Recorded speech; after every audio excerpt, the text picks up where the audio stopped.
Assalamualaikum warahmatullahi wabarakatuh. Alhamdulillah wassalatu wassalamu ala rasulillah la haula wa la quwata illa billah. Kita lanjutkan kajian kita di dalam program Cangkir Tasawuf Modern episode yang ke-191. Kita masih akan melanjutkan kajian kita dari episode yang lalu terkait dengan penetapan waktu sholat, di mana kita sudah melakukan kajian perbandingan antara informasi dari dalam Al-Quran dan informasi dari dalam hadis. Kapan sholat 5 waktu itu diperintahkan? Dan yang kedua, apakah sholat 5 waktu itu muncul perintahnya di dalam Al-Quran ataukah di dalam hadis? Kita sudah melakukan kajiannya secara mendetail bahwa di dalam hadis diceritakanlah turunnya perintah sholat 5 waktu itu adalah pada peristiwa Mi'raj. Ditawar dari 50 waktu menjadi 5 waktu. Itu adalah informasi dari dalam Al-Hadis, bukan dari dalam Al-Quran. Nah, sedangkan di dalam Al-Quran ternyata perintah sholat 5 waktu turun dalam bentuk wahyu biasa. Kapan saat turunnya? Diberitakan oleh Al-Quran di dalam surat Al-Isra ayat 76 sampai 78 yang sudah kita bahas, bahwa turunnya itu adalah di akhir-akhir masa periode Makkah. Karena di dalam surat Al-Isra 76 itu digambarkan bahwa Nabi itu sedang dibully, sedang dilakukan kekerasan terhadap Rasul dan para sahabat, mau diusir dari negeri Mekah. Itu adalah menunjuk kepada akan terjadinya peristiwa hijrah. Nah, dari rentetan ayat itu kemudian di ayat 78-nya muncullah perintah untuk menjalani sholat itu. Aqimis sholata liduluki syamsi ila ghasaqil lail wa qur'anal fajr. Inna qur'anal fajr kana mashuda. Dirikanlah sholat mulai dari tergelincir matahari sampai gelap malam dan sholat fajar. Sesungguhnya sholat fajar itu adalah sholat yang dipersaksikan. Jadi poin penting dari surat Al-Isra ayat 76 sampai 78 itu memberikan gambaran bahwa perintah sholat 5 waktu itu muncul di saat periode Mekah menjelang hijrah dalam bentuk wahyu biasa. Nah, terkait dengan 5 waktunya kemudian diperjelas di berbagai ayat. Di antaranya selain Al-Isra ayat 78 itu muncul juga di surat Hud ayat 114. Dikatakan dirikanlah sholat di tepi siang antara pagi dan petang hari, menunjuk kepada subuh dan maghrib. Muncul juga di surat Rum ayat 17 dan 18 dengan penyebutan sholat maghrib, isya, subuh, dan zuhur. Muncul lagi di dalam surat Al-Baqarah 238 dalam bentuk sholat wusta atau sholat pertengahan. Penyebutan sholat pertengahan itu menunjukkan jumlah waktu sholat itu ganjil, bukan genap. Kalau genap, maka pasti tidak ada sholat pertengahannya. Tetapi karena ganjil, maka ada sholat yang di tengahnya. Sehingga kalau kita lihat dalam sehari itu, subuh, zuhur, asar, maghrib, isya, asar itu berada di pertengahan dari sholat 5 waktu itu. Atau bisa juga dimaknai bahwa sholat asar, sholat wusta adalah pertengahan saat tergelincirnya matahari mulai dari zuhur sekitar jam 12, kemudian turun tergelincir ke barat sampai jam 6 sore, maka di tengah-tengahnya sekitar jam 3-an itu ada sholat asar atau sholat wusta. Oke sahabat sekalian, pada prinsipnya kita sudah membahas terkait dengan sholat 5 waktu, perbandingan antara berita Al-Quran dengan berita hadis. Ternyata Al-Quran memang sudah menurunkan dalam bentuk wahyu biasa. Detailnya silahkan disimak di episode yang lalu. Hari ini akan saya gunakan untuk menjawab sebuah pertanyaan yang muncul di dalam forum kita terkait dengan bagaimana sholat di kawasan-kawasan yang matahari tidak terbit atau tidak tenggelam misalnya. Apakah tetap mengikuti pergerakan matahari seperti yang disampaikan di ayat-ayat yang kita bahas di episode yang lalu itu? Misalnya yang digambarkan di surat Al-Isra 78 itu, dirikanlah sholat mulai dari tergelincir matahari sampai gelap malam dan kemudian sholat fajar. Sahabat sekalian, ini sangat menarik terkait dengan wilayah-wilayah di mana pergerakan mataharinya itu tidak seperti yang terjadi di kawasan tropis. Kita tahu di era modern ini dengan sangat jelas bahwa permukaan bumi yang bulat ini memiliki kawasan yang berbeda-beda dari segi waktu. Baik ke arah timur maupun barat yang disebut sebagai time zone, di mana garis bujurnya berbeda, maka time zone-nya, daerah atau zona waktunya tentu berbeda. Seperti wilayah di Indonesia, ada bagian timur, bagian tengah, dan bagian barat. Waktunya ada selisih 1 jam, dan 1 jam. Jadi kalau berbeda bujurnya, maka akan berbeda zona waktunya. Tetapi kalau bersamaan atau di dalam bujur yang sama, maka itu tidak akan mengubah waktu. Lintangnya berbeda, dari khatulistiwa lintang 0 sampai lintang 23,5 derajat, lintang 66 derajat sampai 90 derajat, selama berada di bujur yang sama, maka waktunya akan sama. Nah, maka kita bisa melakukan analisis terkait dengan wilayah-wilayah yang mengalami waktu berbeda, panjang siang dan malam yang berbeda, terkait dengan waktu-waktu sholat itu. Saya pernah melakukan perjalanan dan tinggal di tempat-tempat di wilayah-wilayah yang memiliki durasi malam dan siang berbeda itu. Kalau di Indonesia normal ya, karena di kawasan tropis, kawasan khatulistiwa. Panjang siang dan malam kurang lebih 12 jam siang, 12 jam malam. Tetapi kalau kita melakukan perjalanan misalnya nih ke utara, katakanlah kita sedang melakukan umroh ke Mekah. Mekah itu lintangnya itu ada di utara, sekitar 21 lintang utara. Maka akan terjadi perbedaan sedikit terkait dengan waktu itu. Akan lebih besar lagi kalau bergerak semakin ke utara, Madinah misalnya berada di lintang 24 derajat, lintang utara. Maka itu bisa terjadi panjang malamnya lebih panjang durasinya dibanding siang. Atau sebaliknya di musim panas, durasi siang harinya lebih panjang dibandingkan malam hari. Kalau ini ditarik terus ke arah utara, saya pernah tinggal di Kairo misalnya di Mesir, ini lebih ke utara lagi. Nah itu semakin panjang, siangnya misalnya di musim panas jauh lebih panjang dibandingkan dengan malamnya, dan sebaliknya ketika musim dingin malam harinya akan lebih panjang dibanding siang hari. Terus ke arah utara lagi, saya pernah misalnya ke Spanyol atau ke Turki atau ke Perancis atau ke Belgia. Nah ini semakin ke utara ya, itu akan semakin panjang perbedaan antara siang dan malamnya. Di Belgia misalnya suatu ketika saya pernah ke sana di musim panas. Matahari itu tenggelam di sekitar jam 10 malam. Berarti sholat maghribnya itu jam 10 malam.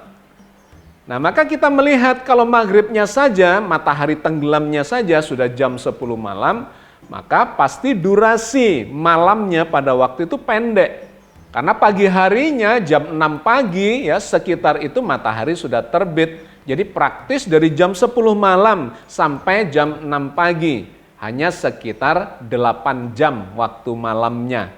Dan siangnya berarti mencapai 16 jam. Ini semakin ke utara lagi di kawasan Skandinavia seperti Finlandia, Norwegia. Di sana malam harinya, katakanlah di musim dingin, itu bisa 23 jam. Atau sebaliknya, di musim panas, siangnya bisa 23 jam. Malam harinya cuma 1 jam. Ada kawan saya bekerja di Moskow, di KBRI. Dia menceritakan sedikit di utara kota Moskow itu ada kota Saint Petersburg, di mana di sana siang dan malam itu bisa terjadi sepanjang hari atau sepanjang malam. Artinya siangnya 24 jam di puncak musim panas atau malamnya 24 jam di puncak musim dingin. Maka muncul pertanyaan, bagaimana cara sholatnya? Bukankah waktu zuhur itu adalah ketika matahari ada di puncak langit tergelincir sedikit ke arah barat? Semakin ke barat, di tengah-tengah antara gerakan matahari tergelincir sampai terbenam, ada waktu asar.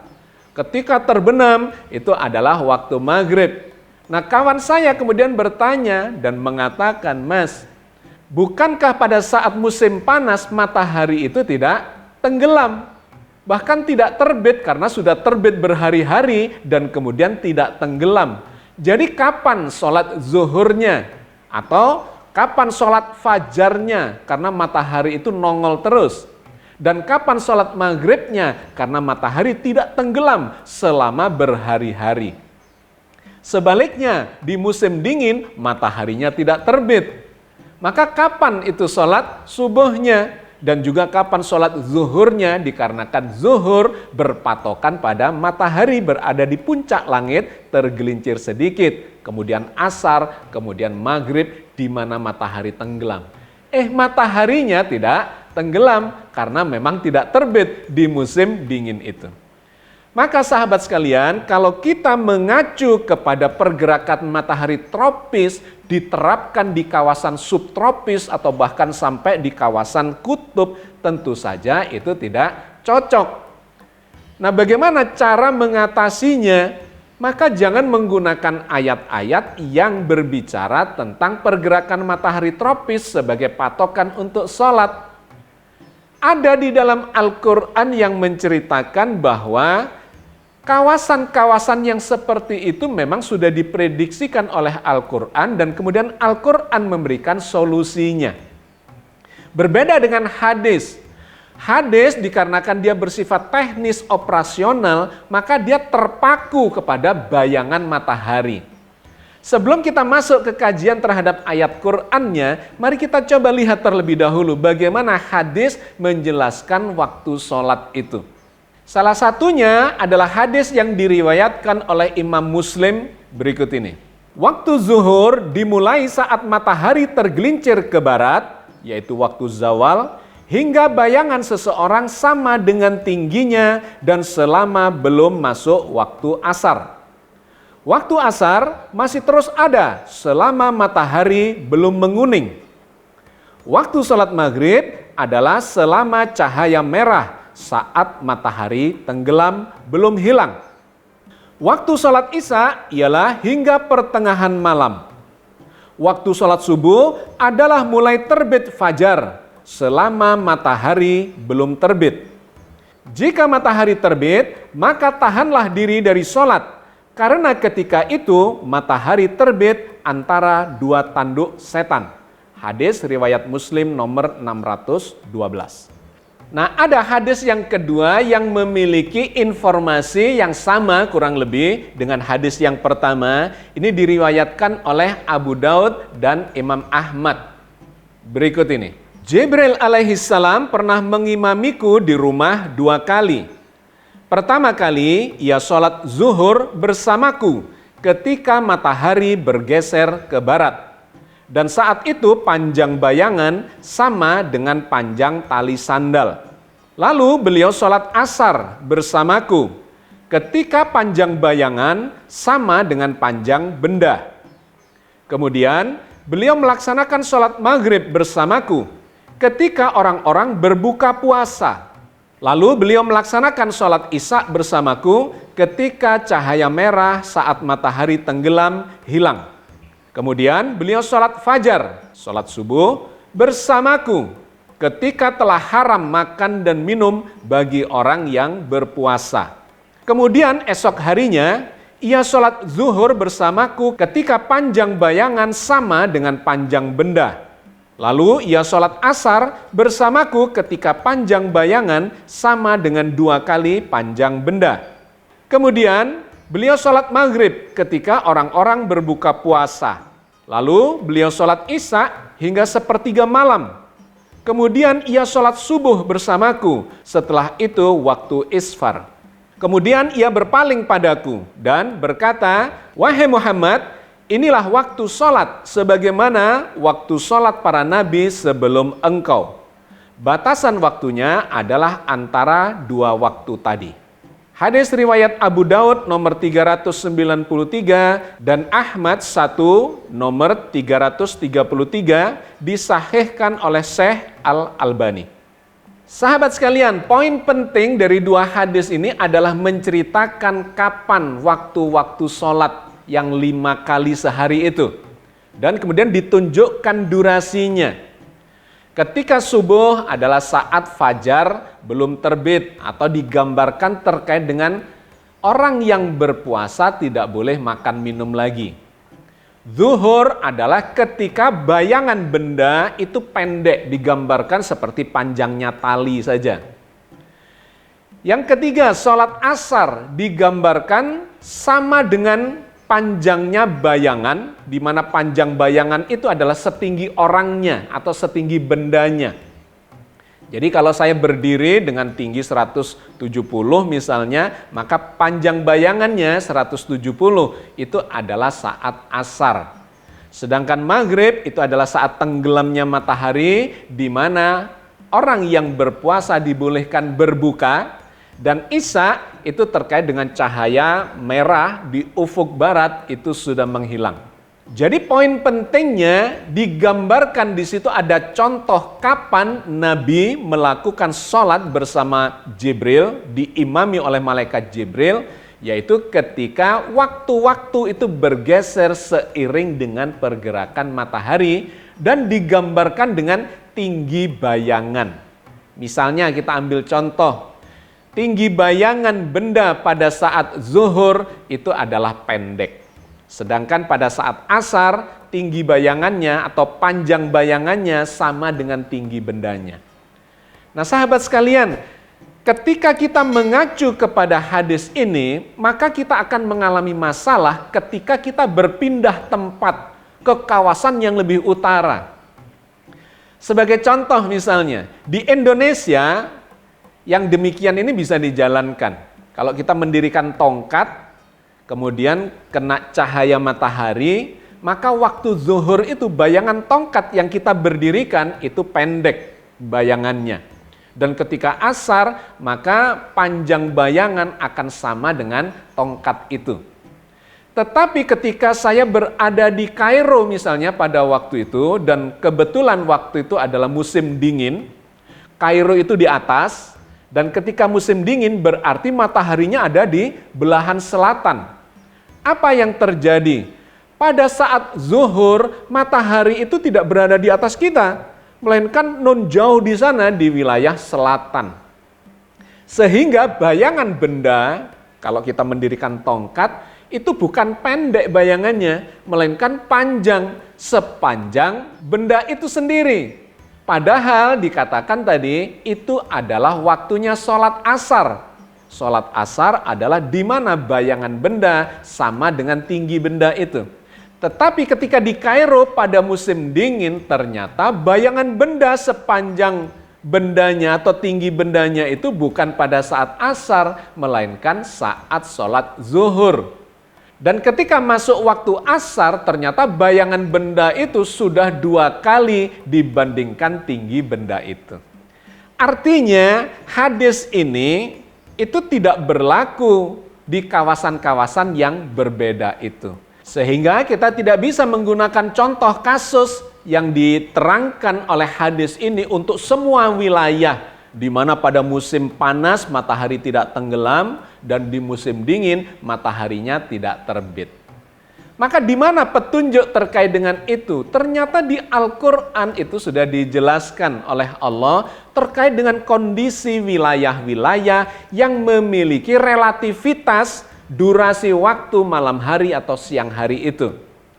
Allah berfirman di dalam surat Al-Muzammil ayat 20 terkait dengan hal itu. Inna rabbaka ya'lamu annaka taqumu adna min sulusayil laili wa nisfahu wa sulusahu wa ta'ifatu minal ladzina ma'ak wallahu yuqaddirul laila wan nahar alima an lan tusuhu fataba alaikum faqra'u ma tayassara minal Qur'an. Alima an sayakunu minkum marda wa akharuna yadribuna fil ardi yabtaghuna min fadlillah wa akharuna yuqatiluna fi sabilillah. Faqra'u ma tayassara minhu wa aqimus salata wa atuz zakata wa aqridullaha qardan hasana wa ma tuqaddimu li anfusikum min khairin tajiduhu indallahi huwa khairan wa a'zama ajra wastaghfirullah innallaha ghafurur rahim. Sesungguhnya Tuhanmu mengetahui bahwasanya kamu berdiri sholat kurang dari 2/3 malam atau 1/2 malam atau 1/3-nya, dan demikian pula segolongan dari orang-orang yang bersama kamu. Dan Allah menetapkan ukuran malam dan siang. Allah mengetahui bahwa kamu sekali-kali tidak dapat menentukan batas waktu itu, maka Dia memberi keringanan kepadamu. Karena itu bacalah apa yang mudah dari Al-Quran. Dia mengetahui bahwa akan ada di antara kamu orang-orang yang sakit dan orang-orang yang melakukan perjalanan di muka bumi mencari sebagian karunia Allah.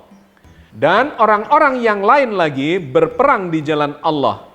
Maka bacalah apa yang mudah bagimu dari Al-Quran dan tetaplah mendirikan sholat, menunaikan zakat, dan berikanlah pinjaman kepada Allah, pinjaman yang baik. Dan kebaikan apa saja yang kamu perbuat untuk dirimu, niscaya kamu memperoleh balasannya di sisi Allah sebagai balasan yang paling baik dan yang paling besar pahalanya. Dan mohonlah ampunan kepada Allah. Sesungguhnya Allah Maha Pengampun lagi Maha Penyayang. Ada beberapa poin penting di dalam ayat ini, sangat menarik terkait dengan apa yang menjadi tema kajian kita pada episode kali ini. Yang pertama, di awal-awal dari ayat itu Allah mengatakan bahwa Rasulullah itu melakukan sholat malamnya adalah 2/3 malam. Yang itu kadang di lain waktu bisa menjadi setengah malam dan di lain waktu bisa menjadi 1/3 malam. Ini adalah informasi yang sangat menarik. Mari kita coba bahas terkait dengan durasi malam. Normalnya durasi siang dan malam di kawasan tropis itu adalah 12 jam. Maka kalau kita kaitkan dengan peribadatan malam digambarkan oleh Al-Quran, peribadatan malam itu dibagi menjadi 1/3 malam pertama, 1/3 malam kedua, 1/3 malam yang terakhir. Ayat ini menggambarkan normalnya Nabi menjalankan 2/3 malam. Jadi kalau matahari terbenam jam 6 sore ditambah 1/3 malam berarti ditambah 4 jam. Antara jam 6 sore sampai jam 10 malam Nabi melakukan peribadatan sholat yang kita kenal sebagai sholat maghrib dan sholat isya, ditambah dengan sholat ba'diyah dan qobliyah misalnya. Nah kemudian di 1/3 malam yang kedua itu adalah waktu istirahat. Dan digambarkan Nabi bangun di 1/3 malam yang terakhir. Maka durasi yang kedua, 1/3 malam yang kedua berarti adalah antara jam 10 sampai dengan jam 2 malam. itu adalah sepertiga malam untuk beristirahat. Kapan-kapan kita lakukan kajiannya terkait dengan irama waktu manusia, bahwa kita saat tidur itu memang mengalami proses recovery. Dan itu cukup dengan 4 jam jika kita bisa tidur nyenyak antara jam 10 malam sampai jam 12 dini hari itu. Nah, kemudian sepertiga malam yang terakhir adalah jam 2 sampai jam 6 pagi ketika matahari terbit.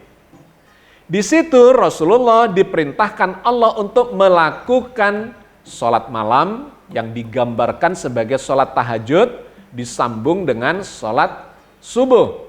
Ditambah dengan sholat sunnah di sekitar sholat subuh itu, sholat fajar dan kemudian qobliyah subuh misalnya. Nah, maka kita mendapatkan gambaran perintah di dalam Al-Quran melakukan sholat malam mulai dari maghrib, isya, ditambah sunnah-sunnahnya, kemudian tidur malam di sepertiga yang kedua, dan bangun di sepertiga yang terakhir menjalankan sholat tahajud dan disambung dengan sholat subuh. Yang menarik di dalam surat Muzammil 20 itu digambarkan bahwa 2/3 malam itu kadang setara dengan setengah malam, kadang setara dengan sepertiga malam. Ini menunjukkan durasi waktu malam itu bergeser-geser. Ketika digambarkan 2/3 malam, maka kita hitung misalnya dikalikan dengan 12 jam, ya normalnya 2/3 malam itu setara dengan 8 jam.